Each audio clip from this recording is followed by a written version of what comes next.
سلام زوينات ديالي، اش اخباركم حبيباتي؟ كي دايرين؟ لاباس عليكم؟ نتمنىكم ان شاء الله تكونوا بخير وعلى خير. وهذا الفيديو يلقاكم باذن الله في صحه جيده.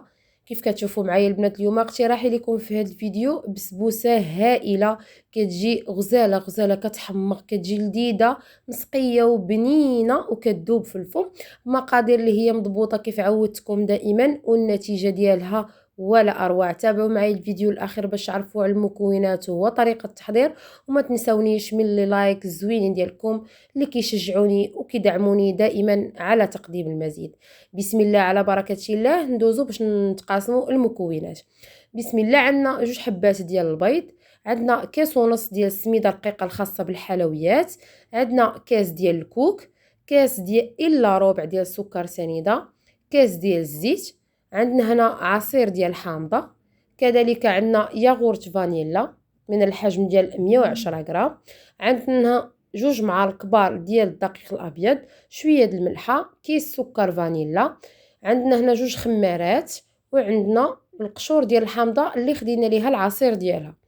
اول حاجه البنات ما فيهاش العذاب، هاد البسبوسه هذه كيف كتشوفوا معايا غنوضعوا الكل في الخلاط الكهربائي.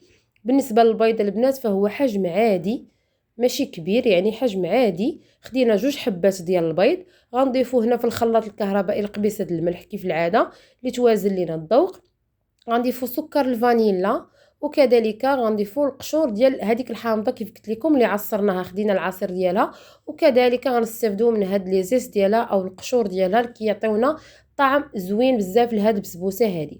ضفنا الكاس ديال الزيت، وبالنسبه للسكر البنات درنا كاس لاروب، حيت مازال غادي نوجدوا القطر ديالها باش غادي نسقيوها، كتجي فنه زوينه بزاف. ضفنا هنا الياغورت الفانيلا، غادي نطحنوا المكونات جيدا حتى تنسجم ونرجعوا باش نكملوا المقادير. هنا غادي نضيفوا كاس ديال الكوك، وعندنا العصير ديال الحامضه اللي قلت لكم من قبل. غنطحنوهم جيدا، غادي نوضعوهم في الاناء اللي غادي نكملوا فيه التحضير ديال هاد البسبوسه هذه. من بعد ما كينسجموا المكونات غنبداو نضيفوا هنا عندنا 16 غرام خميره الحلويات، يعني 2 خمارات من وزن 8 غرام. مقادير اللي هي مضبوطه، والقوام ديال هاد البسبوسه كيجي هائل صراحه، كيجي لذيذ لذيذ بزاف، كيدوب في الفم، وانسجام المذاقات الكوك مع الحامض مع الفانيلا كيعطينا واحد المذاق خطير. نتمنىكم تجربوها وتردوا عليا الخبر وتعرفوني علاش كنتكلم وشنو كنشكر لكم البنات، كتجي رائعه. هنا ضفنا كاس ونص، يعني الكاس نفسه اللي كتعبروا به السكر والكوك والزيت هو نفسه اللي عبرت به السميده الرقيقه.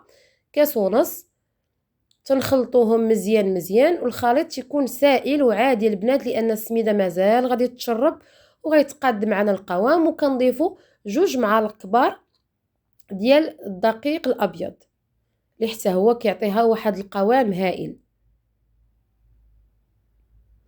طبيعه الحال نغربلو الدقيق باش ما كيبقاش متكتل وكينسجم اكثر مع الخليط. كيف شفتوا معايا 2 معالق ديال الدقيق، ما يكونوش عامرين بزاف، يعني بالقبه عاديين. ناخذوا 2 معالق نغربلوهم كذلك ونضيفوهم على الخليط. كيف كتشوفوا معايا ها هو الخليط هنا بدا كيتقال وكيتشرب لينا المكونات السائله اللي وضعنا من قبل.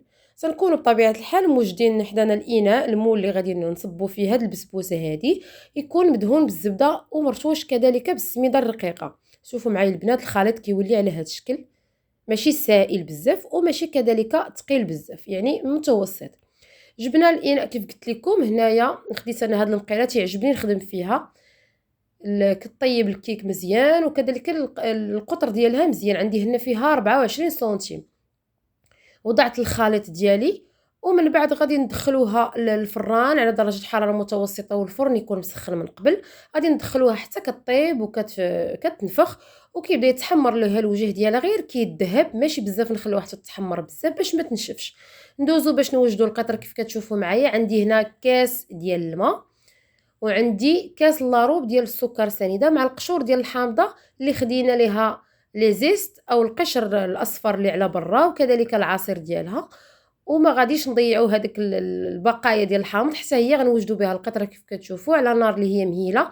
نخليو حتى كتذوب هذاك السكر سنيده وكتغلي مزيان وكيوجد معنا هذاك القطر. من بعد كنصفيه كيف كتشوفوا معايا، ومن بعد من بعد ما صفيتو حيدت هذاك القشور وحيدت هذاك كذلك هذاك التفل اللي كيدوز مع الحامض. غادي نردو كذلك فوق البوطه حتى كيتشحر اكثر وكيزيد يتقال معنا القطر.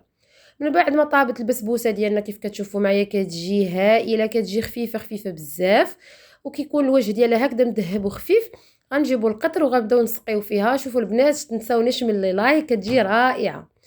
هنا غنبداو نسقيو غير بالخاطر بشويه من الوسط ومن الجوانب حتى كتشرب لينا كامله هاد السيرو او هاد القطر اللي وجدنا بمذاق الحامض. كتجي هائله. هاد المذاق الحامض ما كيجيش قوي، يعني كيجي متوازن مع الفانيلا ومع الكوك كذلك. نتمنىكم تجربوها صراحه، نتمنىكم تجربوها. كتجي غزاله غزاله، كتبقى اقتراح هائل للفطور او الكوتي، وكذلك على بغيتي توجديها لضيافك تحمر الوجه. بشهاده الناس اللي ذاقوها البنات كتجي فنه فنه بزاف. وبالنسبه للناس الجدد اللي اول مره كيزوروا القناه وعجبهم المحتوى، مرحبا بكم. اشتركوا وفعلوا الجرس باش يوصلكم ان شاء الله كل جديد، ونتمنى الفيديوهات اللي كنقدم لكم ينالوا الاعجاب ديالكم. من بعد ما كنخلوها حتى كتبرد وكتشرب تماما، كنزينوا لها الوجه ديالها باش ما بغيتو بالمتوفر البنات. انا هنا وضعت خطوط ديال الكوك الابيض يعني عادي، وخديت شويه ديال الكوك حمرته في مقله على نار مهيله، كيعطوني هذا الشكل البنات. شوفوا المنظر الراقي والجميل ديالها اللي كيشهي وكيحمق. نقطع معكم بطبيعه الحال البسبوسه ديالي باش تشوفوا القوام ديالها من الداخل كيف كتجي هشيشه، كتجي هائله. شوفوا معايا البنات حتى السكين يدوز فيها بسهوله.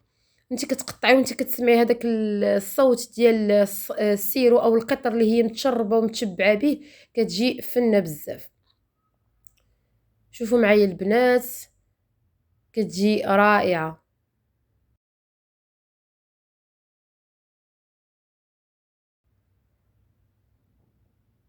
نوضعوها في شي طبسيل وتشوفوا معايا القوام ديالها كيفاش كيجي من الداخل، كيدوب مرمل وكيدوب في الفم مسقي. يعني هاد البسبوسه مسقيه وكتجي هشيشه ورطبه وكتجي مهويه. شوفوا البنات كيفاش كتجي شكلا ومذاقا كيف كنقول لكم دائما راقيه ولذيذه بمكونات اللي هي بسيطه واقتصاديه ومضبوطه. نتمنى اقتراحي لهذا الفيديو نتمنى يكون نال الاعجاب ديالكم وتجربوه ان شاء الله وتردوا عليا الخبر بالصحه والراحه، والى فيديو جديد واقتراح جديد ان شاء الله.